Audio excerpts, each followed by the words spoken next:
For decades, Riverside Park has been an important area for Watertown locals to congregate and enjoy the beautiful natural scenery. Children, families, and the elderly all find something uniquely for them at the park, whether that be playing, eating, or gently strolling. The park truly is enjoyable for all, a place for families and individuals alike to celebrate both the simple and significant moments of small-town America. Watertown has always had a sense of pride, and has never been bashful about it. In the afternoon of Saturday, July 4th, 1936, this was no different. It had been 100 years to the day of Watertown's founding. Excitement filled the air as residents across the town poured into Riverside Park to celebrate their city's history in one of its most aesthetically pleasing locations. Everything about this celebration involved the best that Watertown could provide, including the location. Nowhere else could symbolize the feelings of strength and peace that the people of Watertown had enjoyed for 100 years. It was perhaps the crown jewel of the town, but it was not always this way. Riverside Park began as a farm owned by the Kussel family. In 1910, the family decided to gift their land to the city as long as certain improvements were made to the park over the following 10 years. But it wasn't until after America's Great Depression that this piece of land would become a piece of home. New buildings and projects would be created, which would help the park on its way to becoming the cultural center it was always destined to be. For Watertown residents, such as Mrs. Ruffin, the park provided no shortage of cultural experiences and places to build memories. So dear and constant is the park to Watertown residents that they have almost a subconscious sense of ownership of the park itself. In the summer, the park was used as a place to observe the 4th of July fireworks. I remember our family going to Riverside Park for the fireworks and going early enough because there'd be so many cars. And we usually we started walking because we didn't live that far away. It was probably a 15-minute walk. And it was easier, we'd get home sooner if we walked home than if we waited in the congestion after the fireworks were over. But laying our blanket on the hillside there, trying to get the clearest view of the sky that you could get to enjoy it. And we were never scared of the fireworks, the loud noises and that sort of thing. So that was a fun thing that we did with our family. Additionally, the annual carnival was a source of great joy and laughter for families just like Mrs. Ruffin's, who greatly enjoyed the myriad of rides, such as the Ferris wheel. I remember it being a big deal having the carnival there, so the main parking lot that is across from the pavilion and it still is every year, it's turned into with rides and things for kids. And I longed to ride on rides, but with 6 kids, it would be expensive for all 6 of us kids to be riding rides. So we sort of had our limit of how many rides we could do. And so I just very carefully chose, and thinking back on it, my favorite ride was the Tilt-A-Whirl, because it did things to your stomach, and I liked the Tilt-A-Whirl. And it was a small enough park that there was no roller coaster. There would be a Ferris wheel. I'm not sure if they did that every year, if even they still have it now. The athletic fields likewise provide an excellent venue for people, and especially youth, to have fun and exercise through games such as baseball. I remember playing baseball, actually softball, on some of the baseball fields there.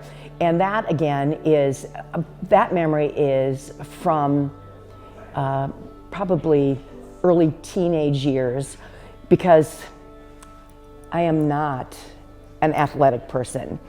And so the fact that I actually made it onto a team is some sort of miraculous event, but they were smart. They made me an outfielder where I couldn't do too much harm, but I felt it was pretty cool that I was actually on a girls softball team, and was at least revered or liked enough that they didn't say, no, we don't want her.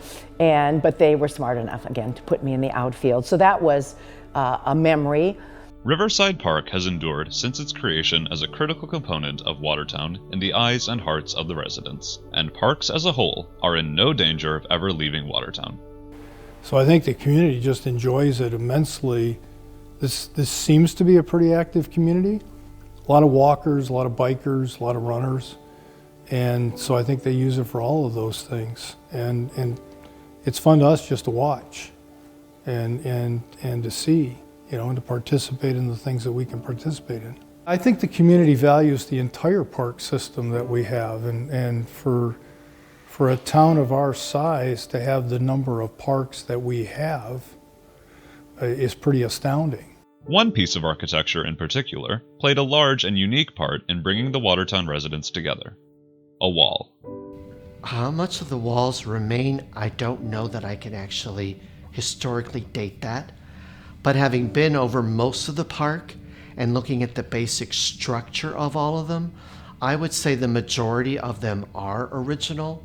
One of the things about Watertown, if you go into some of the basements of the older homes, they used a lot of field stone, some great big old rocks. We have some at the Octagon House that we need to do a little work on. They go back 70, 80 years, and that stone is far more durable than anything we come up with cement.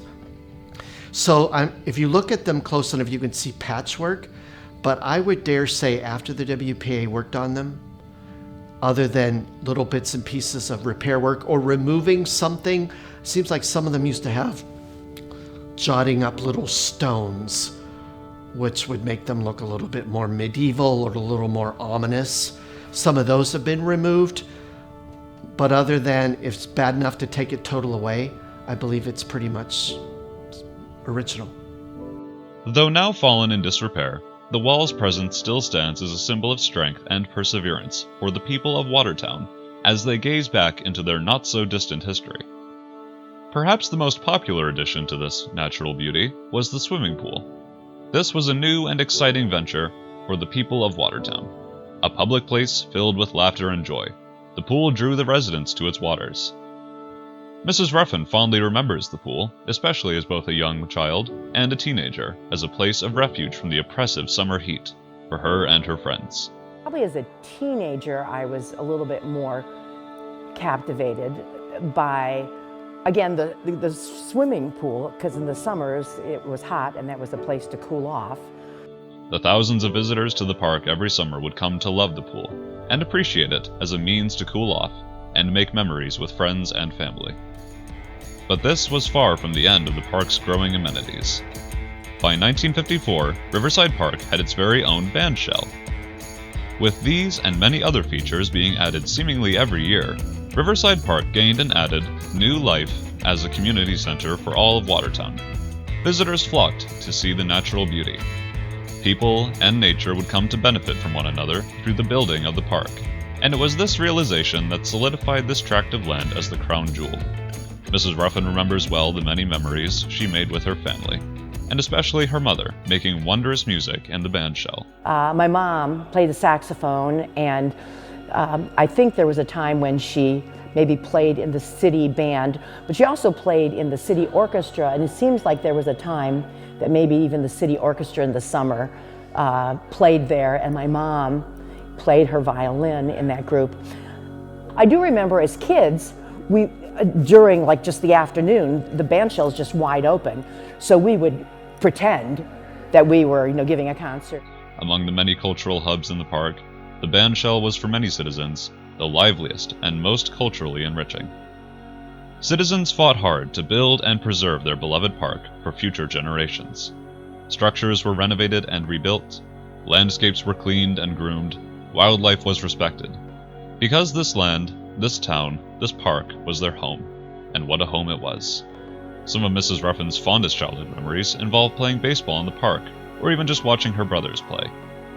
I think I went to some baseball games there from city leagues, and I think perhaps my brothers, which were pretty athletic, would play games out there. And so I remember being in the stands and, shouting and cheering. But the one experience actually being a player, figuratively speaking, I wasn't so bad of a hitter, but I run like a duck. And so running, it was painful. I mean, for everybody, so that is my baseball memories. Despite her own relative lack of prowess in ice skating, Mrs. Ruffin enjoyed the experience and ability to join in the company of other young people, even in the wintertime, which the park was able to provide for. I remember ice skating at Riverside Park, and I'm trying to think it's Division Street, which is the main street that kind of leads up to the whole park. And on the, here I go, being an adult, the north side of the street was the swim house. I've recently seen pictures that actually predate my hanging out at Riverside Park that showed that they actually swam there, and there was a pier and maybe even a diving board out there, but that didn't exist when I was a kid, so it was a little before me. But I remember that being the skating rink and that part of the park. Riverside Park truly has something for everyone. For individuals akin to Dr. Board, the park has excellent opportunities for recreation such as kayaking. My personal favorite events of the park versus what the community likes are maybe a little bit different. I mean, my first recollection of the park was back in the late 90s when my daughter was here as a student, and we went over there and had a picnic with one of the societies, and that was I didn't even know the park was there, right? So that was my introduction to the park.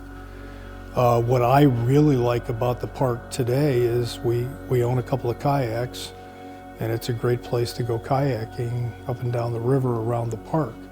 I think what the community really likes is Riverfest that takes place in August. I think that's probably the biggest event that happens around that park. For others, however, the park also offers more lively events, such as music festivals. All manner of recreation from walking to volleyball is accommodated for at Riverside Park. No matter what one's taste in leisure is, Riverside Park has something for everyone.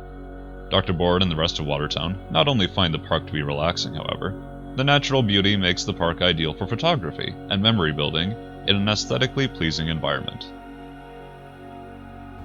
Currently, I live within sight of Riverside Park. The lights from the tennis court shine into our backyard, but I've been involved just because it's part of Watertown, and until the last 10 years it was the park. So all main activities took place in Riverside Park. During my lifetime, the bulk of it would be softball, baseball, and volleyball leagues during the summer. There's also an occasional horseshoe tournament. And then the pool is part of Riverside Park, so that's very active. There's also Chamberland, which is probably the premier playground in the city, which was put together by funds from the city. People constructed it and people upkeep it, so it's very interesting. It's got all sorts of handprints of the kids that helped build it throughout it, as well as there is a pavilion which has weekly summer band concerts. How does the park impact us living in the area? Well, other than the traffic of Riverfest, which everybody understands, I mean, it draws a lot of people for 4 days. Personally, it's impacted us very well, right? It's a great place for us to go walk our dog. It's a great place for us to take our grandkids. We took our family photos there on the bridge from the park over to Rotary Island. So to us, it's just a great place to go relax and enjoy what's going on. After 150 years, Watertown residents once again sought to celebrate their great city, and once again, Riverside Park was central to the grand event. In the pivotal moment of the day, 20 hot air balloons lifted off into the sky. As the people of Watertown looked up upon the bright colors of their home, they felt the joy and peace of the park move around them, uniting them under the trees of a place they could call home.